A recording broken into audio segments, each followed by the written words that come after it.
Agian, hau ikusten duzuenean, ni ez naiz hemen egongo.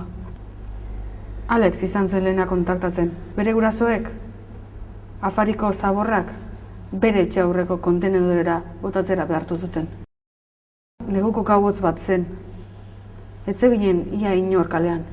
Berak esan zigun, basoan geratu ginela norbaitekin, 12 arte gutxitan. Azken nazka, zilaltu hemen direla. Bai, hemendik zen. Bazen hemendik. Hemen ez dago ezer. Zu beldurtuta zaude ez da. Non ez dakit hori? Edi, zerbait entzun dut.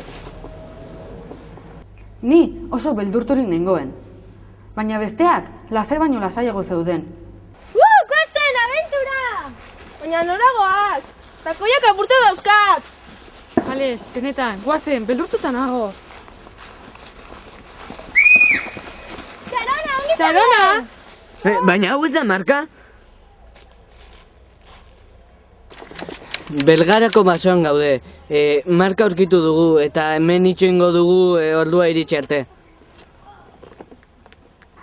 Ez zigun zehaztasun gehiagorik eman nahi. Beti bezala, berarentzat nahi zuen protagonismoa. Txarona, ze esan behar diguzu esperientzia honetaz? Utzi bakean, begira zer gaizki nagoen. Zer iruditzen zaizu esperientzia hau? Hau, oso txarra, gozen etxera. Beldurtuta nago. Ondo ez, Irati? Bai, oso ondo hemen natura, kirola egiten, oso ondo ari gara pasatzen. Eta ordua heldu zen. Enteratu naiz, mutilaguna dukazula. Nire bai zuke badako. Ez dukat. Ez toka. Ale, zure atea! Lagundu! Ale! Baten azte zeri! Ale!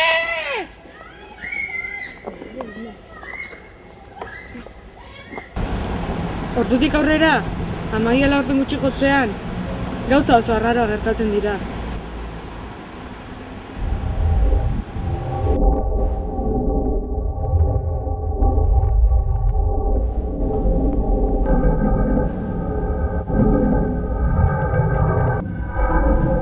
Eta ordutik aurrera, Alicen ahotsa entzuten dugu.